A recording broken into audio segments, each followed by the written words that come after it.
Hello friends, आपके अपने YouTube channel MIM news bulletin में आपका हार्दिक स्वागत है। 7वें फेज़ की तैयारी को लेकर बिहार सरकार ने कवायद तेज़ कर दी है। चाहे वह आंदोलन का असर हो या फिर दूसरा जो दबाव लगातार सरकार पर बना हुआ है छठे चरण की समाप्ति के बाद, उसका असर हो, लेकिन जो 7वें चरण की जो तैयारी है उसको सरकार ने लगभग आरंभ करना शुरू कर दिया है। और कल हमने देखा था कि एक लेटर जारी किया गया था जिसमें यह चीज़ें बताई गई कि जुलाई के एंड तक सारी जो सीटें हैं उनको कैलकुलेट किया जाएगा। और अब सरकार के द्वारा एक जो फॉर्मेट है, यानी कि अलग अलग ज़िलों के द्वारा एक फॉर्मेट भी जारी किया जा रहा है जिसमें रिक्ति की गणना जो है वह किस आधार पर किस तरह से की जाएगी, उसका पूरा ब्यौरा वगैरह दिया हुआ है।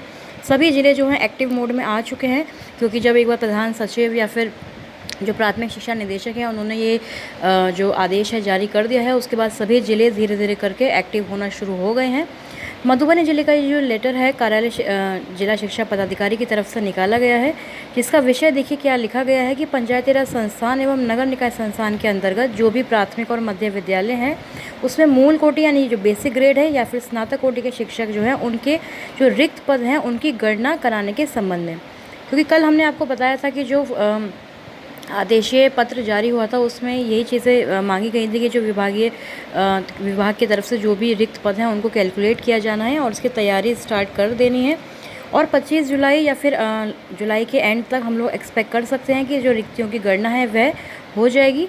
तो उसी से संबंधित ये लेटर जारी हुआ है। देखिए क्या कुछ लिखा है इसमें, पढ़ते हैं एक बार शॉर्ट में। उपर्युक्त विषयक प्रासंगिक पत्र के आलोक में विभागीय अधिसूचना संख्या वगैरह दी है और ये बताया गया है कि नियोजन की प्रक्रिया जो है वर्तमान चरण में पूरी हो चुकी है। वहाँ पर रिक्त पदों की गणना के लिए आदेश प्राप्त है कि रिक्त पद जितने रह गए हैं 6 फेज़ के बाद, उसके बाद जो सारे सीटें हैं उनको कैलकुलेट करना है। निदेशालय से प्राप्त उपरोक्त आदेश के आलोक में आप सभी को निर्देशित किया जाता है कि अपने नियोजन इकाई के अंतर्गत अवस्थित विद्यालयों में दिनांक 31/3/2022, जी हाँ 31 मार्च 2022 तक की जो रिक्तियाँ हैं इस बार सरकार कैलकुलेट करने वाली है। और आपको बता दें कि 6 फेज़ में जो बहालियाँ हुई हैं वह 2019 से पहले की रिक्तियाँ हैं। सारी बहुत पुरानी रिक्तियाँ सरकार ढोती हुई आ रही है, क्योंकि आप लोग जानते हैं कि नियोजनवाद में कितनी कम बहाली होती है, तो वही सीटें जो हैं चलती आ रही हैं रिक्त पद। लेकिन इस बार 31 मार्च तक के सारी रिक्तियों को कैलकुलेट किया जाना है। और यहाँ पर ये बताया गया है कि इस पत्र के साथ एक फॉर्मेट, एक अनुलग्नक भी दिया गया है जिसमें ये पूरा ब्यौरा उपलब्ध कराना सुनिश्चित करना है। वर्तमान में पूर्ण की गई नियोजन की प्रक्रिया में उपलब्ध कराए गए रिक्ति की गणना वर्ष 2012 में की गई थी। देखिए 2012 में की गई थी, उसके बाद 2016 2019 में ये प्रक्रिया जो है नियोजन की पूरी हुई। तो इस स्थिति में अब 2019 में प्राप्त कराए गए रोस्टर बिंदु के विरुद्ध वर्तमान चरणों में पूर्ण की गई प्रक्रिया के तहत नियुक्त शिक्षकों का नाम कोटिवार इस पत्र के साथ संलग्न अनुलग्नक सेकंड के रूप में विहित प्रपत्र में जो है सबमिट करना है। यानी कि जो नियुक्त शिक्षक हैं उनके लिए भी अलग से एक फॉर्मेट जो है दिया गया है। और 15 जून 2022 तक, देखिए ये इंपॉर्टेंट चीज़ है क्योंकि कोई डेडलाइन होना ज़रूरी होता है, तो 15 जून 2022 तक अचूक रूप से इस कार्यालय को उपलब्ध कराना सुनिश्चित किया जाए। तो देखिए ये फॉर्मेट जो है साथ में अवेलेबल कराया गया है। इसमें देखिए रिक्तियों की गणना किस प्रकार से की जानी है। सबसे पहले प्रखंड का नाम, विद्यालय का नाम, नामांकित बच्चे कितने हैं उसी के आधार पर देखिए जो छात्र शिक्षक अनुपात है उसमें जो पद स्वीकृत हैं उनकी संख्या बतानी है। कार्यरत बल कितना है, कितने टीचर्स इन सर्विस हैं ऑलरेडी स्कूल में, और फिर रिक्त पद कितने हैं, ये सारी चीज़ें जो हैं यहाँ पर मेंशन करानी है। प्रखंड शिक्षा पदाधिकारी का जो है हस्ताक्षर वगैरह इस पर होगा, उसके बाद जिलों के पास ये सारी जानकारी पहुँचेगी। तो ये जो फॉर्मेट है ये काफ़ी इंपॉर्टेंट हो गया है, क्योंकि अब आप लोग जानते ही हैं कि जो रिक्त पद हैं वो धीरे धीरे कैलकुलेट होना स्टार्ट होंगे। अभी केवल प्राथमिक जो है और मध्य विद्यालय उनकी बात हो रही है यहाँ पर, तो इसका मतलब कि प्राथमिक की बहाली का जो नोटिफिकेशन है क्या वह पहले जारी होगा और माध्यमिक का बाद में होगा। फिलहाल मेन हमारा पॉइंट यही होना चाहिए कि 7वां फेज़ एटलीस्ट सरकार उस पर कोई ना कोई काम तो कर रही है, वरना इतने दिनों से तो, इतने महीनों से तो केवल आश्वासन पे आश्वासन ही मिल रहा था।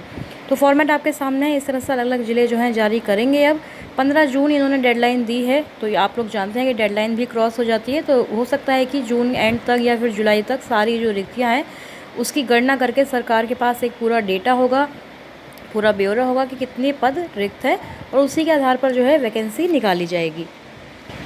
क्योंकि आज के अखबारों में भी आपने देखा ही था कि प्रकाशित तो हो गया था कि बिहार में शिक्षकों के 80,000 पदों पर भर्ती के लिए जुलाई के अंत तक वैकेंसी आनी है।